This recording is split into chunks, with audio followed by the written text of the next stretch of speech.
2주일 동안 마태복음을 잠시 떠나 있었습니다. 우리가 지금 본문의 위치를 잠시 확인을 해볼게요. 마태복음 18장이 우리가 잘 아는 대로 마태복음에 나타나는 예수님의 5번째 설교 가운데 4번째 설교인 교회에 관한 설교였어요. 교회가 무엇이냐? 교회는 작은 자, 어린아이와 같은 투명하고 주만 의지하는 심령을 가진 사람들이 또 다른 작은 자, 이 작은 자들은 사회적 약자라고 이야기할 수 있어요. 사회적, 그것이 물질의 약자이든지 건강의 약자이든지 또는 위치의 약자이든지 그들을 환대하고 영접하는 것, 그들을 사랑하는 것이 교회의 본질이다, 이렇게 말씀을 드렸습니다. 그래서 우리가 예수 그리스도께서 주신 19장에서도 그 교회론의 바탕을 둔 우리의 세상에서의 삶이 어떠해야 되느냐라고 하는 것을 우리가 생각해 보았어요. 그 가운데 19장에 3가지의 이야기가 나오는데, 마지막 이야기가 선한, 그 다음에 부자이고 청년이고 관원인 자가 와가지고, 선한 선생님이요, 내가 무엇을 하여야 영생을 얻을 수 있습니까? 무엇을 하여야? 라는 말로 예수 그리스도께 질문을 하게 되었을 때 예수님이 계명을 지켜라, 이렇게 말씀하십니다. 계명을 지키라고 하는 것은 다른 것이 아니에요. 하나님을 사랑하고 사람을 사랑하라는 것인데, 이 청년에게 들려준 이야기는 사람 사랑이었어요. 그러니까 교회론의 확장에서 바라보면, 우리가 교회에서 사람이 보이지 않는다면 여러분 그거 잘못입니다. 영적으로도 우둔한 거예요. 그 사람 가운데 가난한 자가 들어와야 돼요. 그래서 뭐라고 얘기하냐면, 그 부자 청년에게 내 소유를 모두 다 팔아라, 일부분이 아닙니다. 모두 다 팔아서 가난한 자들에게 주고 너는 나를 따르라, 이렇게 말씀하셨어요. 그런데 그 청년이 재물이 아주 많음으로 근심하여 돌아갔습니다. 영생에 관한 질문이었는데 돌아가게 되었어요. 그나마 그 청년의 예는 바리새인들 가운데서, 유대의 관원들 가운데서 가장 영적인 질문, 가장 주님과 대화가 통하는, 그래서 마가복음이나 누가복음에 보면 주님이 그 청년을 사랑하셨다, 이렇게 말씀하실 정도였어요. 그런데도 주님의 사랑이 있음에도 불구하고 그 청년이 뛰어넘지 못한 것이 물질의 벽이었습니다. 우리가 예수 그리스도께서 말씀하신 교회로서 살아가는 데 있어서 일단 우리 모두가 다 극복하고 이기기 어려운 것이 무엇이냐면 이득의 문제예요. 물질의 문제라는 것입니다. 물질이 가려워져 가지고 사람이 보이지 않는다면, 교회가 보이지 않는다면 그것보다 더 안타까운 일은 없다라는 거죠. 그러니까 주님이 그 청년을 아주 안타깝게 바라보시면서 이렇게 이야기하셨어요. 얘들아, 부자가 하나님 나라에 들어가기가 어떻게 어려운지, 낙타가 바늘귀로 들어가는 그것이 차라리 쉬울 것이다, 이렇게 말씀하셨어요. 그러니까 불가능하다라는 말이었습니다. 바늘귀가 어떤 것인지 여러분들에게 설명을 해드렸어요. 유대적인 격언일 수도 있고, 예루살렘 성문 벽에 붙어있는 아주 조그만한 문이어서 사람들이 그 당시 그 문을, 예루살렘 성전에 붙어있는 야간에 출입하는 그 문을 바늘귀 문이라고 불러서 낙타가 들어올 수 없는 그런 문이었다 설명을 해드렸습니다. 그러니까 이제 베드로가 궁금해진 거예요. 그러면 선생님, 누가 구원을 받을 수 있습니까? 이렇게 물어봐요. 그러니까 예수님께서 뭐라고 대답하냐면, 사람으로는 할 수 없으나 하나님으로는 다 하실 수 있느니라. 그러니까 적어도 좁혀서 얘기하면 부자의 구원이 하나님께 속한 것이고 하나님에 의하여 구원받는 자들이 있을 거다라는 거예요. 그러면서 예수님이 약속을 해주셨죠. 야, 하나님의 나라를 위하여 부모나 친척이나 이 땅에 속한 것들을 버리는 자는 이 땅에서도 복을 받을 거니와 내세에서도 우리가 합해서 말씀드리면 100배나 받을 것이고, 내세에서는 영생을 상속하리라. 영생을 어떻게 얻을 수 있느냐라고 하는 것을 말씀하셨어요. 영생을 얻을 수 있는 것, 우리에게 굳이 하라라고 하는 단어를 써서 설명을 하자면 어떤 것이냐면, 예수 그리스도와 하나님의 나라를 위하여 이 땅의 것을 버릴 수 있어야 돼요. 삶의 우선순위 문제에 우리가 잘 듣는 이 땅의 것을 버릴 수 있어야 돼요. 버리는 자들은 그러나 주님이 몇 배로 갚아주신다고 얘기했냐면, 여기에 유대의 숫자에서 일반적으로 가장 큰 개념인, 완전한 개념인 100배를 받을 수 있어요. 이 말은 무슨 말이냐면, 의역을 하자면은 네가 필요한 대로 하나님이 다 채워주실 거야. 그러니까 무슨 말이냐면 뿌리라는 거예요.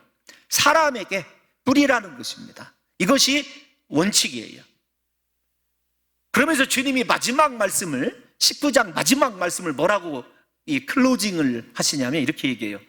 먼저 된 자들 가운데 나중된 자들이 많이 있고, 나중된 자들 가운데 먼저 된 자들이 많이 있다, 이렇게 말씀하셔요.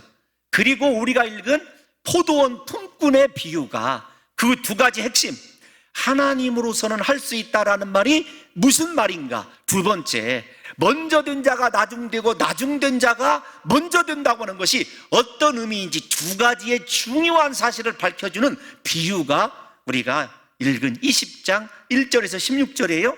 그래서 마지막 16절 말씀이 19장 마지막 말씀인 30절의 반복이라고 봐야 돼요. 우리 일단 거꾸로 가봅시다. 20장 16절 다시 한번 눈으로만 확인을 할게요. 이와 같이 나중된 자로서 먼저 되고 먼저 된 자로서 나중 되리라. 많이 있다라는 것이 아니라 예수님의 확실한 선언으로 포도원 품꾼의 비유가 끝이 납니다. 또 하나 우리가 20장 1절로 가보면 무엇이라고 이 비유가 시작을 합니까? 천국은 마치라고 시작해요. 예수님의 세 번째 설교, 천국은 마치 씨를 뿌리는 자와 같, 그 7개의 천국은 마치가 다시 살아났어요. 언제요? 네 번째, 교회론 때 살아났습니다. 교회론 때 살아났다는 말은 어떤 말이냐면 교회가 천국의 모형이어야 된다는 거예요. 제자훈련 시간에 이렇게 우리가 서로 이번 주 과가 당신의 인간관은 무엇입니까? 신앙의 목적이 무엇입니까? 저희가 목사로서 두 가지를 제자반에게 말씀드렸어요. 아마 저녁반일 것 같은데 뭐라고 말씀드렸냐면, 제 평생의 소원은 모든 사람들이 천국이 어떤 것이야 라고 물어봤을 때 봉동중앙교회를 바라봐, 그러면 그곳이 천국이야 라고 듣게 하는 것이고, 두 번째 작은 목적이 있습니다. 어떤 거냐면 저와 신앙생활하는 모든 성도가 다 천국에 이르게 되는 것이 제 가장 큰 소원입니다. 이 두 가지가 소원이자 이것 이상의 소원은 존재하지 않아요. 여러분들이 믿든지 안 믿든지. 그래서 제가 제자반들에게 솔직히 고백을 했어요. 그러면 당신의 인간관은 무엇입니까? 당신의 신앙의 목표는 무엇입니까? 이걸 물어봤거든요. 성도 여러분들과 제가 천국은 마치라고 이 본문을 시작하는 것을 놓쳐서는 안 돼요. 왜 그러냐면 우리가 교회론의 마지막 비유가 1만 달란트 탕감받은 자와 100데나리온 빚진 자의 비유였어요. 그럴 때 뭐라고 얘기하냐면 천국은 마치 뭐라 그럴까, 1만 달란트를 탕감해 준 주인과 같으니, 축약해서 말씀드리면 그렇게 시작을 했거든요. 그러니까 교회와 하나님 나라는 뗄래야 뗄 수가 없어요. 지금 저와 여러분들이 공동체적 교회를 생각해도 되어야 되지만 우리 개인을 생각해야 됩니다. 많은 사람들에게 나를 바라볼 때 예수님을 볼 수가 있어, 나를 바라볼 때 천국을 볼 수 있어, 이렇게 이야기할 수 있어야 한다는 것입니다. 그러니까 포도원 품꾼의 비유도 천국의 연장선상이자 교회론의 연장선상인 비유라는 것을 아셔야 됩니다. 제가 한번 마태복음 18장 23절만 한 절 딱 오늘 띄워줘야 될 다른 보세 본문이거든요. 이렇게 되어 있어요. 그러므로 천국은 그 종들과 결산하다, 경제 용어라고 말씀드렸어요. 회계학 용어입니다. 반드시 결산할 때가 있다라는 것입니다. 그런데 오늘 본문에 보게 되면 천국은, 다시 오늘 1절로 20장 1절로 보게 되면 천국은 마치 품꾼을 포도원에 들여보내려고 이른 아침에 나간 집주인과 같다. 앞에서 결산하려는 임금과 같고, 또 이른 아침부터 일꾼을 뭐라고 할까요? 포도원에 들여보내기 위한 집주인과 같다. 천국이 저런 거래요. 그러면 여러분 생각해 보세요. 누가 포도원에 들여보내려고 이른 아침에 집을 나섰습니까? 그리고 2절을 띄워놔 주세요. 누가 시장에 나가서 사람을 뽑아서 포도원으로 들여보냈습니까? 집주인이에요. 그래서 우리가 13절, 14절, 15절, 16절을 읽어보면 가장 강조되는 말씀이 어떤 말씀이냐면 나예요. 나. 그 나가 누구냐면 하나님입니다. 그러니까 포도원 품꾼의 비유에 모든 주어가 나예요. 하나님입니다. 이거 무슨 말이냐면 우리를 상징하는 포도원 일꾼들은 절대 주인이 되어서는 안 돼요. 종이라는 말로도 부족합니다. 모든 주권이, 그러니까 이렇게 얘기할 수 있죠. 포도원에 들어가서 일하도록 허락하는 주권, 그 다음에 그것에 상당한 금액, 품삯, 한 데나리온이 되었든지 상당한 품삯이든지 보상을 줄 수 있는 분은 사람이 아닙니다. 누구냐면 하나님이셔요. 우리가 이 비유를 여기까지는 다 이해를 합니다. 그렇지 않습니까? 그런데 우리가 종종 놓치는 것이 있어요. 어떤 것이냐면 우리가 하나님의 거룩한 포도원을 상징하는 교회에서 헌신하고 충성할 때 주어가 바뀝니다. 내가 포도원에 들어온 것으로, 다른 말로 표현하면 내가 구원받은 것으로 두 번째, 내가 하나님께 구원받고 부름받은 것으로 세 번째, 내가 일하는 것으로 착각을 하고 살아가더라는 거죠. 요즘에 제 마음속에 있는 가장 큰 충격이 그런 거였어요. 아, 은혜가 아니었구나. 사랑하는 성도 여러분, 우리에게 가장 중요한 것이 어떤 것인지를 깊이 한번 생각을 해보십시다. 그래서 구원에 대한 주도권, 일하는 것에 대한 주도권, 보상에 대한 주도권이 주인에게 있다라는 것이 이 비유의 출발점이에요. 그러면 바꿔보겠습니다. 포도원에 들어가서 일하게 된 사람들에게 이 말은 어떤 거죠? 수많은 사람들 가운데 우리가 이 비유에 보면 이 포도원 농부가 몇 번 더 나가요? 아침에 일찍 말고도 4번 더 나갑니다. 우리 시간으로 9시, 12시, 3시, 5시. 생각해 보세요. 수많은 일꾼들이 있어요. 그런데 그 가운데서 내가 제일 먼저 뽑혔어요. 여러분, 그것에 대해서 감사하고 은혜로 생각해야 되는 것 아니겠습니까? 진짜 저 많은 사람들이 있는데 나는 그래도 일찍부터 오늘 하루 들어가서 일하게 되니 적어도 2가지 안정적인 것이 있죠. 하나는 우리 식구들이 하루를 행복하게 지낼 수 있다. 내가 일함으로. 그리고 보상을 기대하는 거 너무나 당연하죠. 한 데나리온을 약속받았지 않는가? 저 주인의 신실함에 의하면 그 데나리온이 내 것이니 얼마나 행복한가? 어쩌면 이 사람들은요, 들어가면서 아직도 뽑히지 못하고 구원받지 못하고 사용받지 못하는 사람들에게 일종의 미안한 마음마저도 가져야 될 정도로 그런 놀라운 은혜를 받은 사람 아니겠습니까? 사랑하는 성도 여러분들이요. 그런데 그 당시 그렇게 일하러 들어갔을 때 얼마나 기뻤겠어요. 근데 어느 순간에 이 사람의 그 은혜의식이, 야, 내가 일찍부터 선택받았다, 다른 사람보다 내가 귀히 여김 받았다라고 하는 은혜의식이 순간적으로 공로의식으로 싹 바뀌게 됩니다. 그 바뀌게 된 때가 언제냐면 10절이에요. 일단 10절을 보면 10절을 띄워놔 주세요. 10절을 보면 시작. 먼저 온 자들이 와서 더 받을 줄 알았더니 그들도 한 데나리온씩 받은지라. 문제는 무엇이냐면 이 주인의 회계 방식이었어요. 결산 방식이 어떤 거냐면 먼저 온 사람부터 주는 것이 아니라 가장 늦게 온 사람부터 주는데 똑같이 한 데나리온씩 줘요. 여러분, 이거 중요한 말입니다. 이거 잘 들어놓으시고 나중에 마지막 5번째 예수님의 설교 마태복음 25장을 갈 때 우리가 달란트 비유 있죠. 달란트 비유 있을 때 2달란트 받은 자에게 뭐라고 얘기하시죠? 보소서 주인이여 2달란트를 남겼습니다. 아직 거기까지 안 갔으니까 질문을 하지 말아라. 여러분, 그 눈에 간절함이 있어서 제가 그대로 하죠. 여러분, 2달란트를 남겼어요.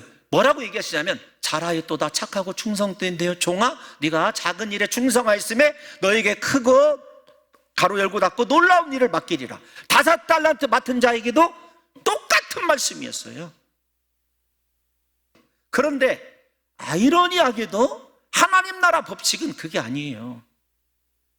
왜 그런지를 우리가 생각을 해야 돼요. 하나님께서는 초점을 여러분 품삯이나 일에다 맡기신 것이 아니에요.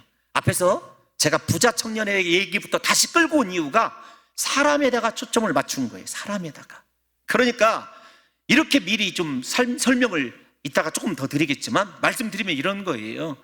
먼저 들어온 사람보다 주님이 이 5달란트, 죄송합니다. 주님, 늦게 온 이 한 데나리온을 준 것은 일반적으로 데나리온이 그 당시에 4인 가족 내지는 6인 가족이 하루를 살아갈 수 있는 돈이에요. 미리 팁을 드리자면, 그러니까 이 포도원 주인은 사람, 여러분, 상품 가치를 가지고 사람을 판단하는 것이 아니라 존재 가치예요. 야, 이 사람에게도 1달란트가 있어야 나머지 식솔들이 오늘 밤을 같이 행복하게 저녁을 먹고 편안히 잠자리에 들을 수 있다라는 것을 생각하게 된 것입니다. 그러니까 초점이 일이 아니에요. 사람이라는 것을 우리가 분명히 아셔야 되고, 우리도 마찬가지입니다. 내가 무슨 일을 하였느냐가 중요한 것이 아니라 내가 어떤 존재로 이 세상에 존재하였는가. 그래서 예수님은 마태복음 초기부터 말씀을 드렸습니다마는, 예수님께서는 우리에게 어떤 탁월한 기술이나 외적인 재능이나 달란트를 주시겠다고 약속하지 않아요. 너희를 무엇이라고 얘기하냐면 존재론적으로만 설명을 합니다. 대표적인 존재론이 어떤 거죠? 너희는 세상의 빛이다. 너희는 세상의 소금이다. 여러분, 어떻게 존재해야 될까를 얘기하는 이유가 여기에 있어요. 그래서 주인이 보는 것은 그 존재를 통한 천국의 영향력이에요. 저와 여러분들이 진짜로 큰 상급을 받을 사람이 있는데, 그 사람들은 어떤 사람이냐면 일을 많이 한 사람이 아니라 그 사람의 존재로 소금과 빛, 간단하게 설명을 하겠습니다. 소금과 빛으로서 다른 이들에게 하나님 나라를 어떻게 보여줬는가, 예수 그리스도가 누구인지를 보여줬는가라고 하는 것이 중요할 뿐입니다. 목사냐? 그런 거 중요하지 않아요. 내가 죄송하지만 비유로 말씀을 드리는 거예요. 제가 어떤 직업에 대한 귀천을 가지고 있지 않은 사람입니다.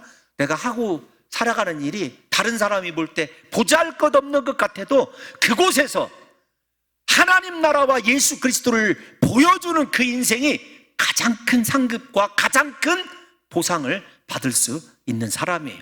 그 보상을 받기 위해서 우리 안에서 없어져야 될 것이 무엇이냐면 물질과 그 다음에 우리가 극복하기 어려운 내 삶에 대한 애착이 버려지게 될 때 실제적으로 주님께서 100배나 더 주시고 영생을 주시는 거죠. 그러면 사랑하는 성도 여러분들이요, 본문으로 돌아와서 12절 시작. 나중 온 이 사람들은 1시간밖에 일하지 아니하였거늘 그들을 종일 수고하며 더위를 견딘 우리와 같게 하였나이다. 여러분 생각해 보세요. 다른 사람에 대한 비교의식이 들어오기 시작한 거야. 아니, 쟤네들 1시간밖에 일하지 않았어. 나는 어떻게 했어요? 종일 수고했어요. 그 다음에 중요한 말입니다. 더위를 견뎠어요. 무슨 말이냐면 하나님 앞에서 주의 포도원을 위해서 내가 온갖 핍박을 받았습니다. 환난을 견뎠습니다. 누구에게 하는 이야기인지를 잘 들으셔야 돼요. 원래 이 비유가 있게끔 한 발단의 역할을 한 사람이 베드로 아닙니까? 저 베드로와 제자들에게 준 말이에요. 오늘날로 말하자면 목회자들에게 준 말입니다. 앞에서 제가 얘기했던 불평 그대로를 지금 저 말씀이 담고 있는 거예요. 다시 생각해 보십시오.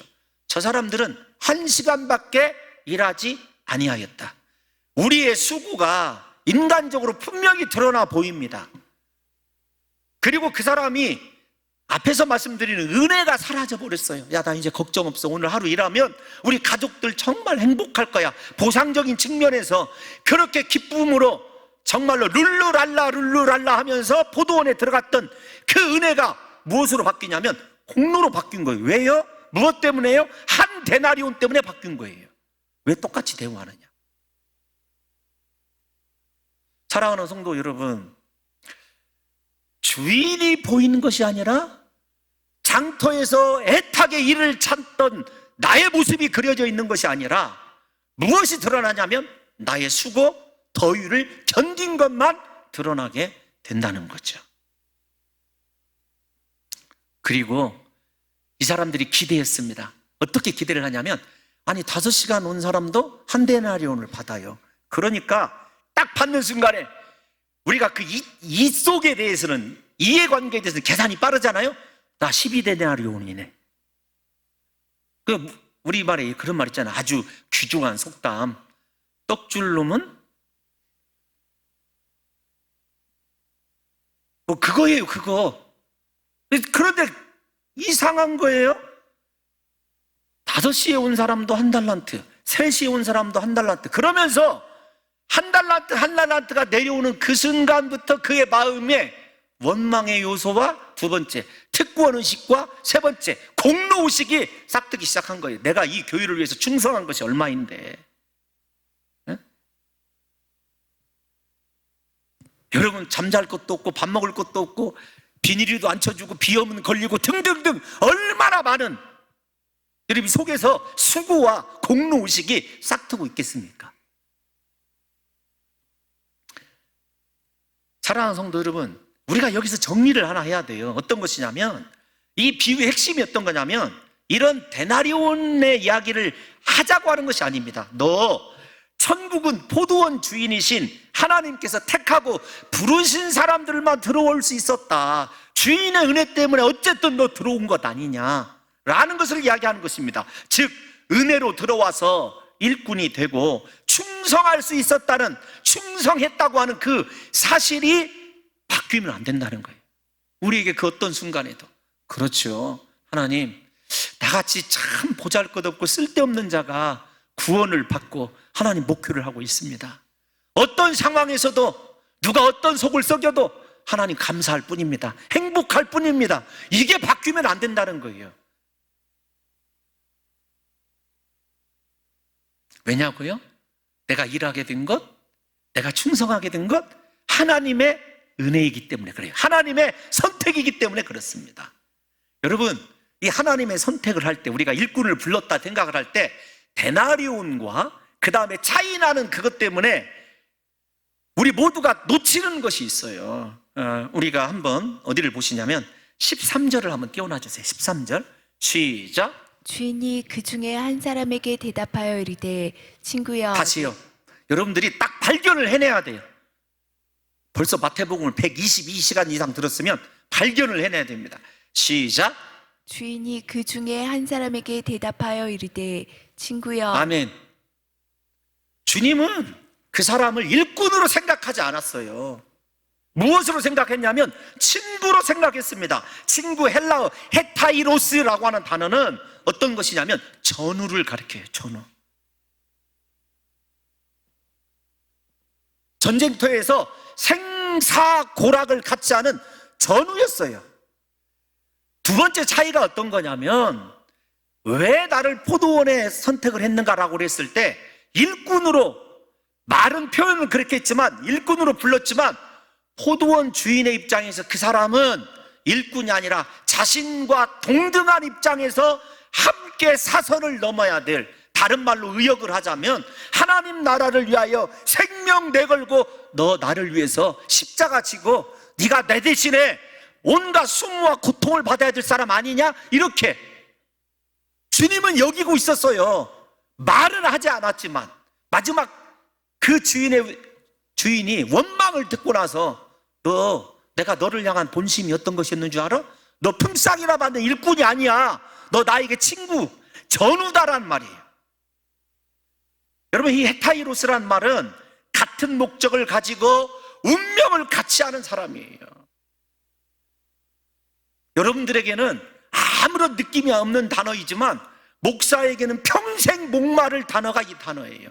평생 가슴 아파할 단어가 이 단어라고요.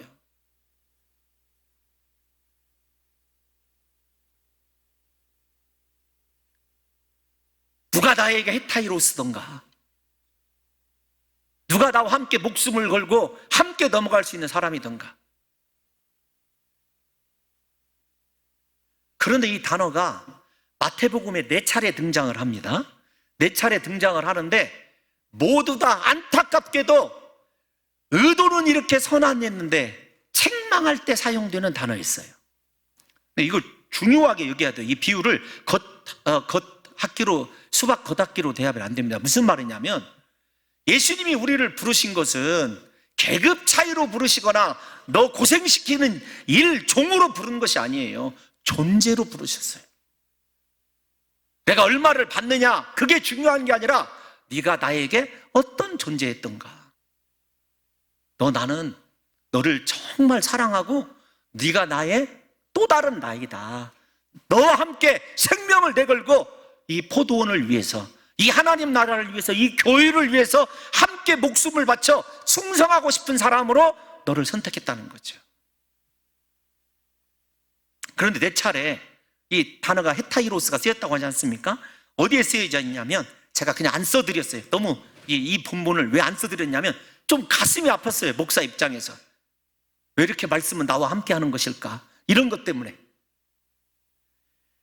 예컨대 피리를 불어도 춤추지 않고 애곡하여도 가슴을 치지 않는 동무들, 헤타이로스예요. 두 번째, 예복을 입지 않고 임금의 혼인잔치에 참여한 사람에 대하여 친구여, 이렇게 얘기하십니다.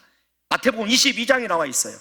예수님을 은 30에 팔았던 가룟 유다에게 예수님이 헤타이로스, 네가 할 일을 행하라. 마지막 그 친구라고 하는 이 모습, 이 단어가 등장하는 걸 볼 때 여러분들과 상관없이 그렇게 설교하다 그냥 중간에 설교 준비하다 놓고 마음이 아픈 거예요. 예수님, 저에게는 헤타이로스가 존재합니까? 그러고 이제 고민하고 있는데 제 아내가 저에게 뭐라고 얘기하냐면, 아니 눈물 없이 못 가고 피 없이 못 가는 길이라고 찬송하면서, 아니 그렇게 얘기를 하는 거예요. 그 길이 눈물 없이 못 가는 길이고 피 없이 못 가는 길이라면서. 여러분, 일이 잘못된 것에 대해서는 전혀 마음이 아프지 않아요. 그런데 사람에 대한 기대가 무너졌을 때, 이번에는 좀 나아졌을까? 함께 할 수 있는 사람일까? 여러분, 이 그 마음은 이루 말할 수가 없는 거예요. 그러므로 이 단어가 사용된 의도는 분명하죠. 포도원은 예수님과 함께 같은 목적을 가지고 십자가의 죽음도 넘어설 수 있는 운명 공동체를 뜻하며, 포도원의 일꾼들은 그 일들을 위하여 일꾼이 아니라 그리스도 예수와 함께 할 수 있는 전우로 택함받은 사람이란 사실입니다. 세상의 그 많은 사람들의 가운데 네가 나와 함께 죽을 수 있는 사람, 네가 나와 함께 사선을 넘어갈 수 있는 사람. 여러분들은 예수님에게 거꾸로 질문을 한번 드리고 싶어요. 예수님에게 여러분들은 누구입니까? 그냥 품삯을 기대하는 일꾼입니까? 아니면 예수님이 속내로 너는 나의 전우이다, 헤타이로스다, 이렇게 인정하는 사람입니까?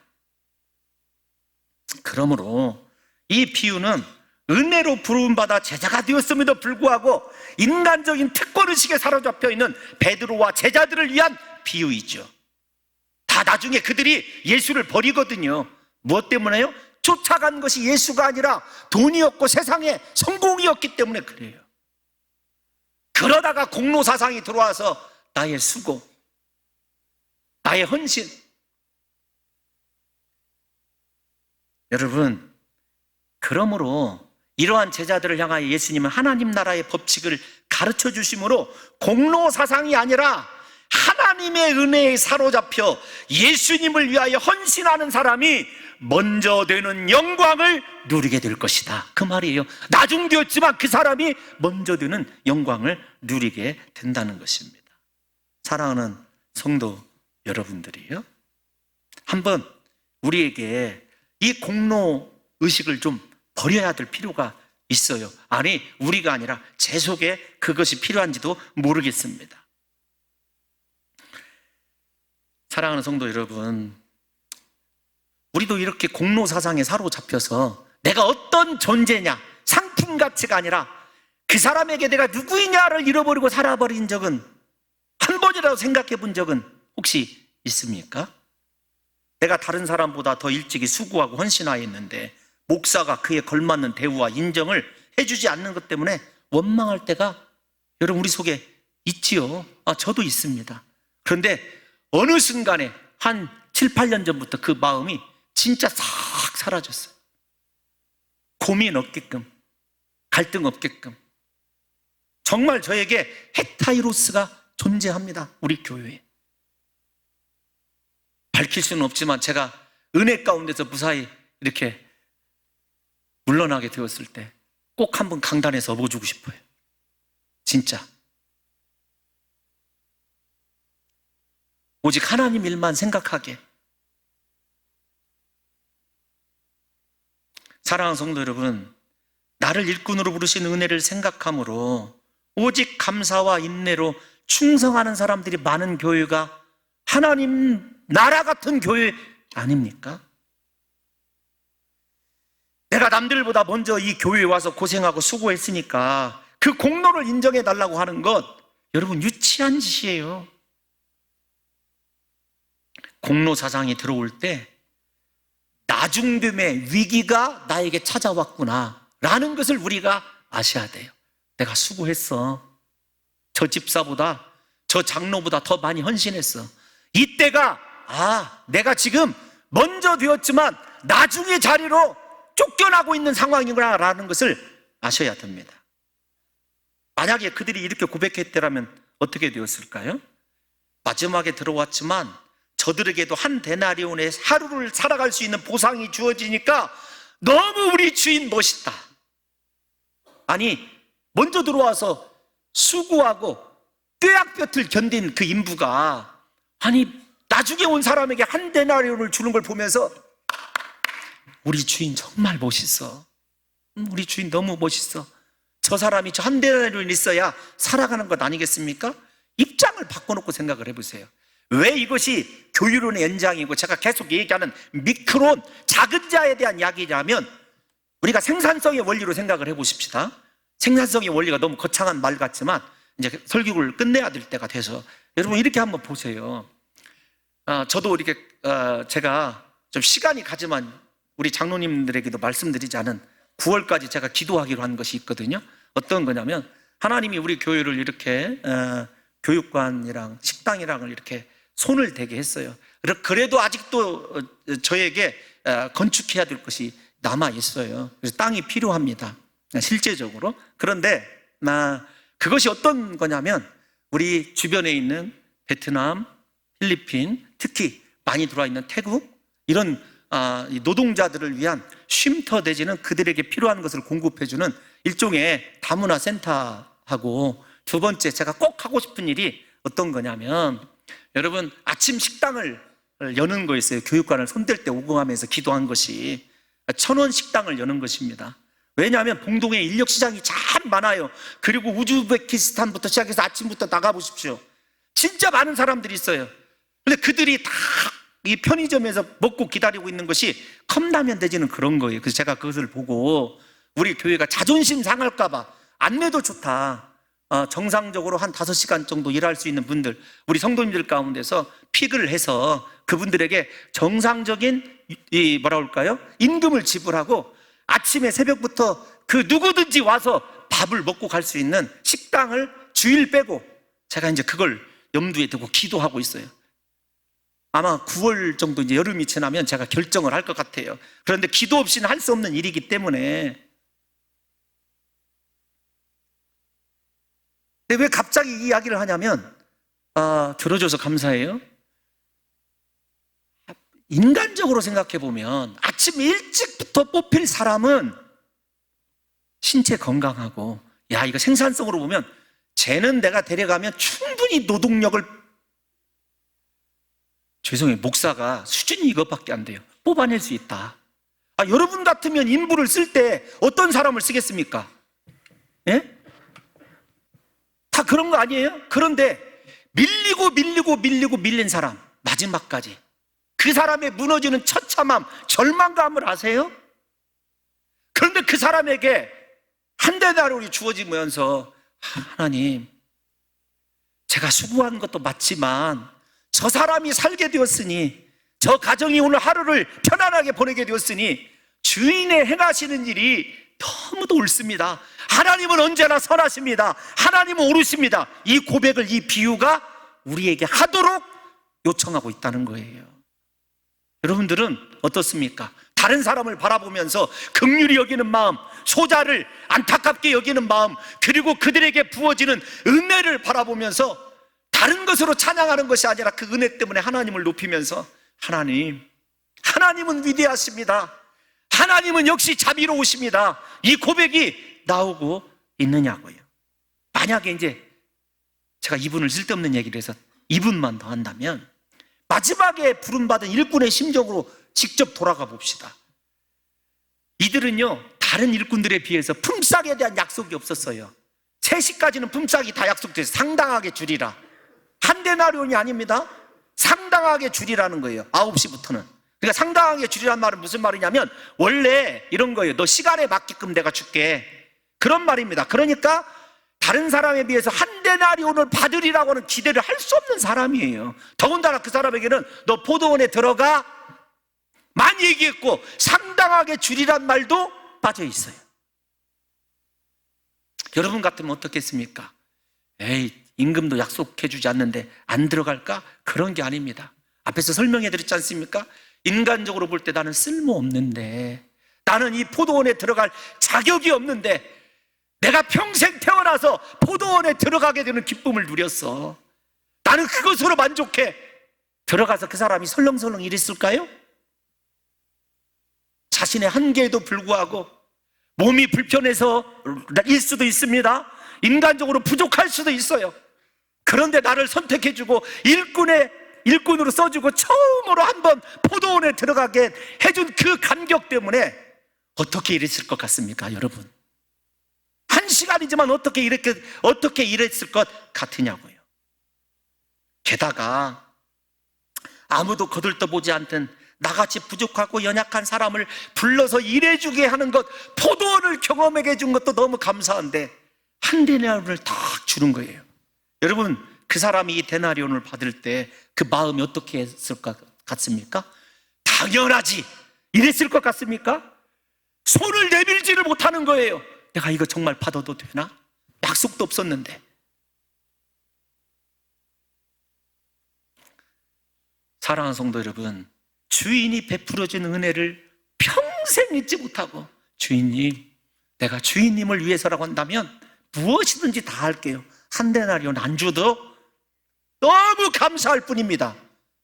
여러분, 이것이 먼저 되는 자들의 특징이라는 것을 이야기하고 있습니다. 사랑하는 성도 여러분, 공로의식과 특권의식에 사로잡혀서 보상만을 생각하는 것이 먼저 되었음에도 나중되는 인생입니다.